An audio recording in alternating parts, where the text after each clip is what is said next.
Hello friends, welcome to Jhadeswar education. तो friends, आज आम रैपिडेक्स इंग्लिश स्पीकिंग कोर्स बहिर अष्टम दिन बा डे 8 पाठ पढ़ा। देखंतु आज विषय होची केतोटी महत्वपूर्ण सहायक क्रिया, some important helping verbs. Some important helping verbs. तो देखंतु तले लिखा है can, could, may, might, must और ought to, शुड और वुड। ए विषय आज आम पढ़ा। वर्तमान पर्यंत आपण तीनोटी कालर क्रिया गुड़ी को अभ्यास कले से मध्य आपण सहायक क्रिया स्पेशल वर्ब्स अर्थात हेल्पिंग वर्ब्स रो साहाय्य नहीं। चलतु वर्तमान आउ किसी सहायक क्रियार अभ्यास करवा। कैन, मे दुईटी सहायक क्रिया अटंती। दुईटीर अर्थ है पारिबा, किंतु एही पारिबा अर्थरे भेद जहाँकि आपण निम्न दिया जाइथिबा वाक्य गुड़िकर निजे बुझी पारिबे। कुड होची कैन रो अतीत काल अटे, माइट होची मे रो अतीत काल। कुड एवं वुड वाक्यर प्रारंभ में प्रयोग कले रिक्वेस्ट किंबा आग्रहर भाव प्रकटित हुए।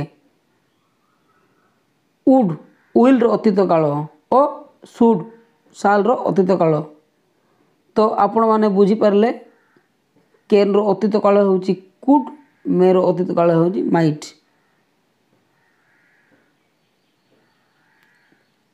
सेमिति विल रो अतीत काल वुड, शाल रो अतीत काल शुड।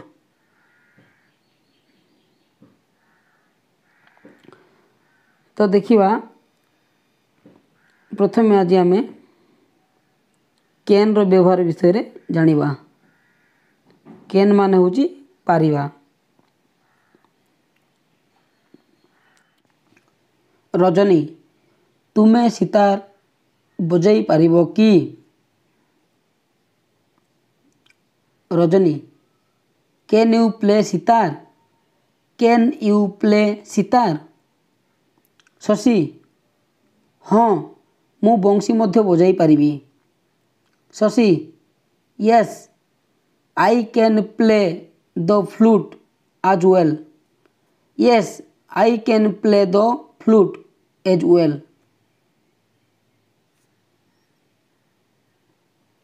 रजनी, तुमे मोर बही गुड़ी को फेराई दे पारिबो कि? Rajani, can you return my books? Can you return my books? Shashi, ना मु सेगुड़ी को एबे फेराई पारिबी नहीं। Shashi, no I cannot return them yet. No I cannot return them yet. Rajani, तुमे संस्कृत पढ़ी पारिबो कि?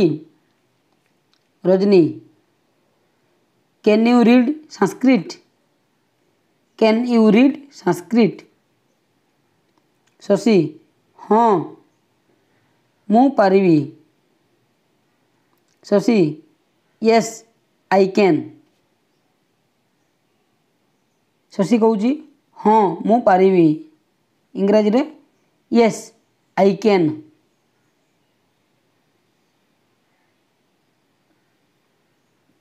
तो वर्तमान कैन क्यों जगह व्यवहृत हो पारची जानी पारले। वर्तमान आम मे रो व्यवहार विषय रे जानिबा। देखंतु छात्र कहूची महाशय मु भीतर को आसी पारिबी कि?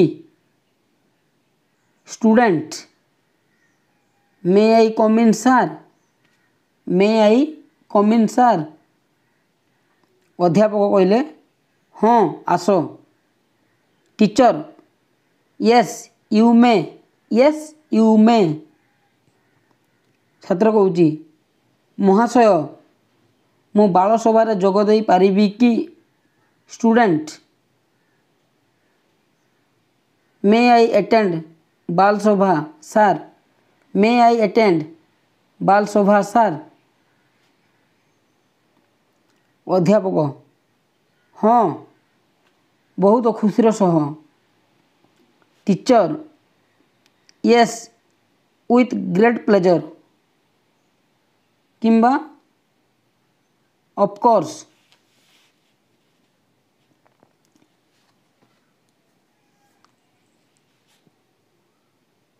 छात्र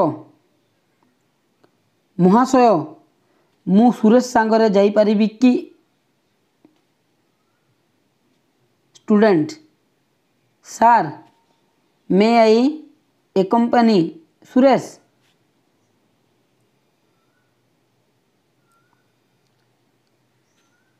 सार मे आई अकम्पानी सुरेश। अध्यापक नहीं तुम्हें प्रथमे तुमर काम शेष करो। Teacher no you better finish your work fast, no you better finish your work fast. तो वर्तमान मैं क्यों क्यों जगह प्रयोग होची से विषय मध्य जानिले। आपण माने वीडियो को देखी देखी खातार नोट करंतु। वीडियो को पॉज करी प्रैक्टिस करंतु। तापरे नेक्स्ट सेंटेंस को जानतु जहा द्वारा आपण भलो भाव क्लियर हो पारे। तो वर्तमान आमे कुड रो व्यवहार विषय जानिबा। कुड केउ केउ जगह व्यवहार होची।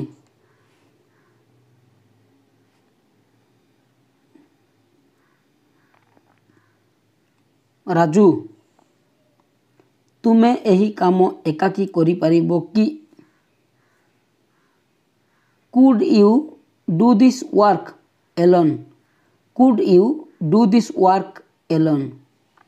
सुरेश नहीं मु एहा एकाकी करि पारिबी नहीं। Suresh no I could not किंबा नो आई कुडंट। राजू कौन से ठीक समय तुमको साहाय्य करि पारले कि। Raju could she help you in time, could she help you in time. Suresh हाँ से करि पारले। Suresh yes she could. Raju कौन तुमे मो पाई पानी गिलासे आनी पारिबो कि। Raju could you bring me a glass of water, could you bring me a glass of water. Suresh खुशीर सह। Suresh with pleasure, with pleasure. वर्तमान आमे might must ought to would और should केउ केउ जगह व्यवहार होची से विषय पढ़िबा।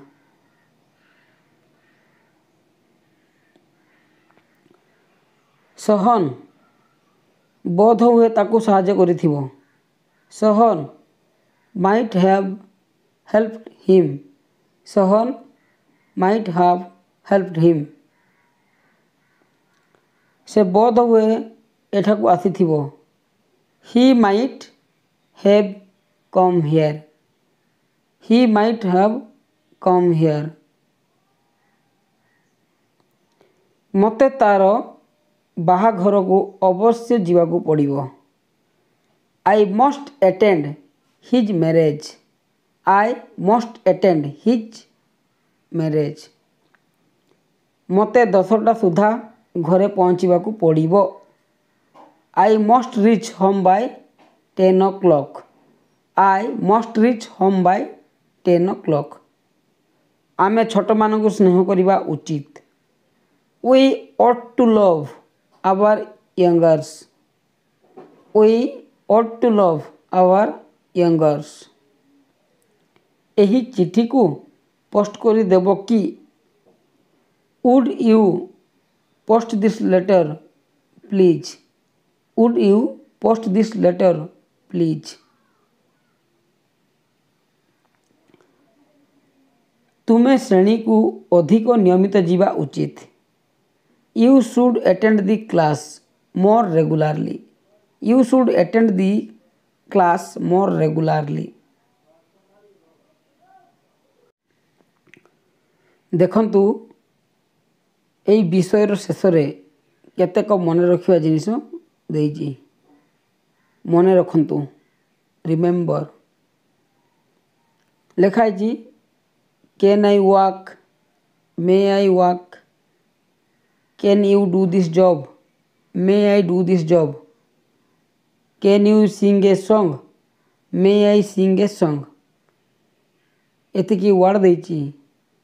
ତ ଉପରେ ଦିଆଯାଇଥିବା କେନ୍ ଯୁକ୍ତ ବାକ୍ୟ ଗୁଡ଼ିକରେ ଶକ୍ତି, ସମର୍ଥତା ଆଦି ଭାବର ଅର୍ଥ ରହିଛି ଏବଂ ମେ ଯୁକ୍ତ ବାକ୍ୟ ଗୁଡ଼ିକରେ ଅନୁମତି, ଆଜ୍ଞା ବା ଇଚ୍ଛା ଆଦିର ଭାବ ପ୍ରକଟିତ ହୋଇଛି। କେନ୍ ଆଇ ୱାକ୍ର ଅର୍ଥ ହେଉଛି ଯେ ମୋର ଚାଲବୁଲ କରିବା ଶକ୍ତି ଅଛି କି। ଏହିପରି ମେ ଆଇ ୱାକ୍ର ଉଦ୍ଦେଶ୍ୟ ଅନୁମତି ପ୍ରାପ୍ତ କରିବା, ମୁଁ ଚାଲବୁଲ କରିପାରିବି କି। ସେହିପରି କେବେ କେମିତି ଲୋକେ କୌଣସି ସ୍ଥାନରେ ମେ ଅର୍ଥରେ କେନ୍ର ପ୍ରୟୋଗ କରିଥାନ୍ତି। ଏହା କଥାବାର୍ତ୍ତା କହିବାରେ ପ୍ରଚଳିତ ହୋଇପାରେ, କିନ୍ତୁ ଏହା ଠିକ୍ ନୁହେଁ। ଯେପରି ପ୍ରଥମରୁ କୁହାଯାଇଛି, କୁଡ୍ ଏବଂ ମାଇଟ୍ ଶବ୍ଦ କେନ୍ ଏବଂ ମେର ଅତୀତ କାଳର ରୂପ ଅଟେ। ଏହିପରି ଅଟ୍ ଏବଂ ସୁଡ୍ କର୍ତ୍ତବ୍ୟ ଭାବ ଅର୍ଥାତ୍ କରିବା ଉଚିତକୁ ପ୍ରକଟିତ କରିବା ପାଇଁ ପ୍ରୟୋଗ କରାଯାଏ। ଏହି ଶବ୍ଦର ଅର୍ଥକୁ ବାକ୍ୟରେ ପ୍ରୟୋଗ କରି ଠିକ୍ ଭାବରେ ବୁଝି ନେବା ଉଚିତ। ତ ଆଜି ଆମର ରେପିଡେକ୍ସ ଇଂଲିଶ ସ୍ପିକିଂ କୋର୍ସ ବହିର ଅଷ୍ଟମ ଦିନର ପାଠ ସମାପ୍ତ ହେଲା। ତ ଫ୍ରେଣ୍ଡସ୍, ଆପଣମାନେ ଏହି ବହିରୁ ବାରମ୍ବାର ପ୍ରାକ୍ଟିସ୍ କରନ୍ତୁ, ଯାହାଫଳରେ ଆପଣମାନେ ଅତି ଶୀଘ୍ର ଇଂରାଜୀ କହିବା ଶିଖିଯିବେ।